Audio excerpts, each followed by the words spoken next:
రాష్ట్రంలో 50% మంది రైతులకు రుణమాఫీ అమలు కావడం లేదని బీజేపీ సీనియర్ నేత ఈటల రాజేందర్ ఆరోపించారు.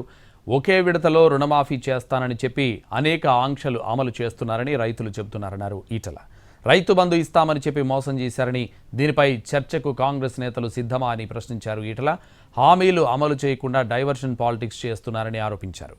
హామీలు అమలు చేయకుంటే రైతులతో కలిసి ఉద్యమం చేస్తామని హెచ్చరించారు ఈటల. అది పేరుకు మాత్రమే తప్ప అందరికీ రుణమాఫీ అయితలేదు. కొన్ని ఊళ్ళలో 30%, కొన్ని ఊళ్ళలో 40%, కొన్ని ఊళ్ళలో 50% అవుతుంది తప్ప 100కు 100% రుణమాఫీ అవుతుంది మాత్రం కనబడతలేదని చెప్తున్నాను.